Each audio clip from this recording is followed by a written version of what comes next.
Welcome to Chapter 4.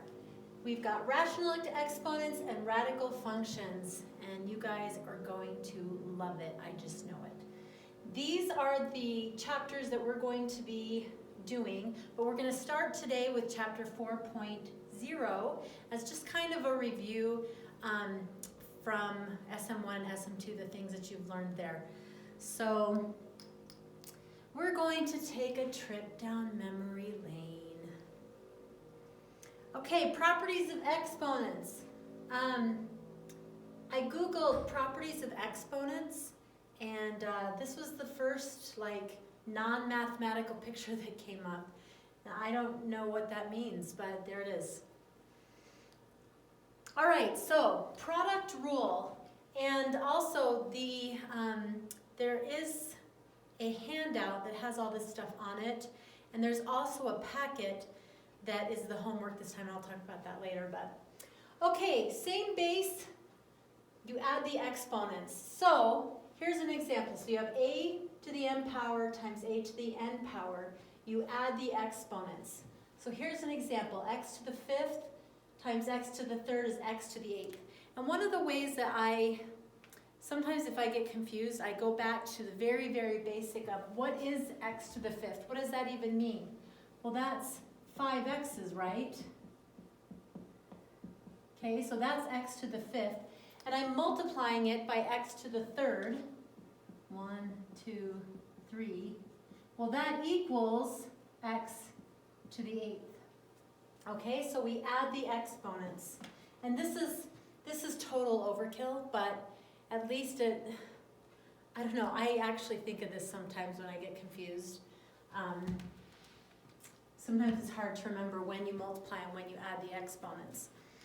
Okay, so we've got the quotient rule.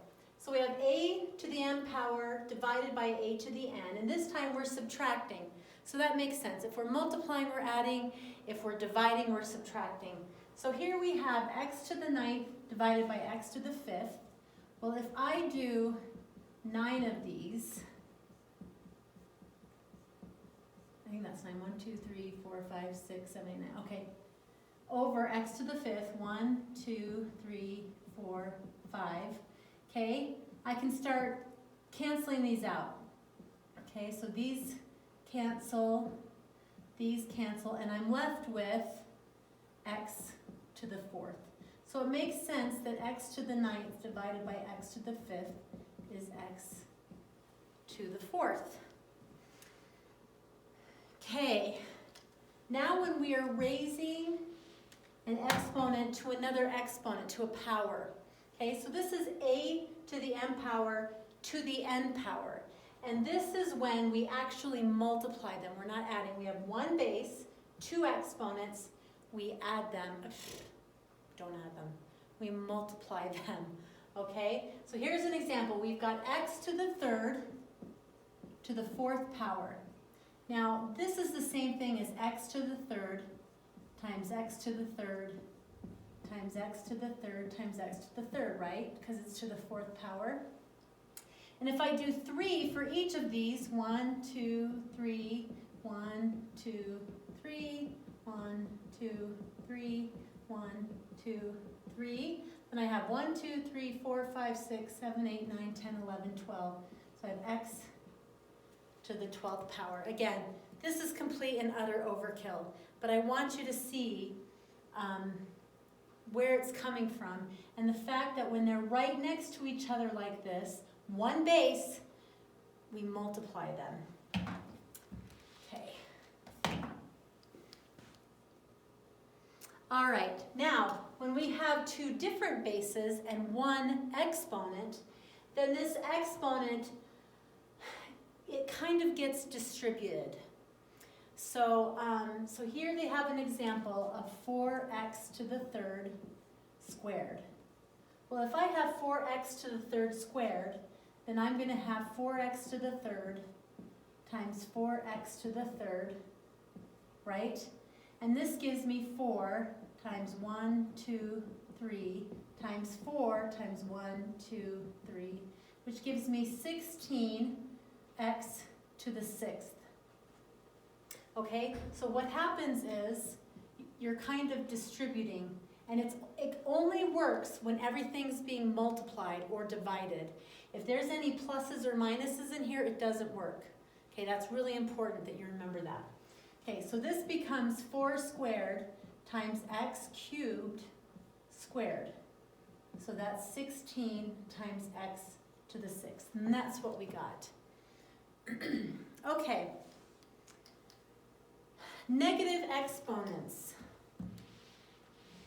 Negative exponents just means that they get put, you take the reciprocal of it.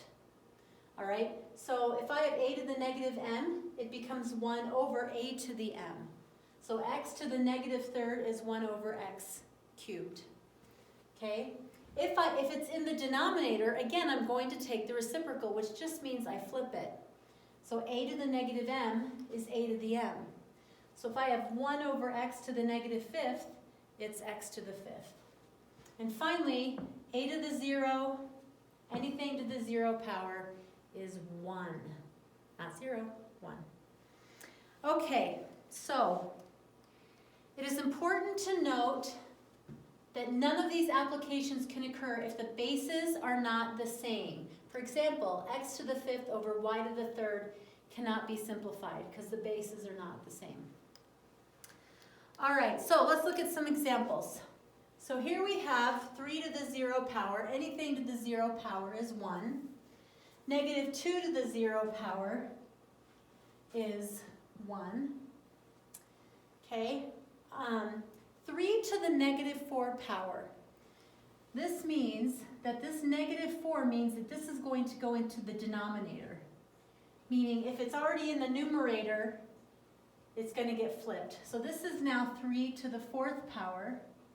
And 3 to the 4th power is 81, right? So 1 over 81. Okay, negative 4 to the negative 3 power is 1 over negative 4 to the 3rd. Once you flip it, the negative by the exponent goes away. Ooh, I'm running short on time. Okay, I'm going to finish these in the next video. Sorry to cut this off so weird, but I'm running out of time. So next video,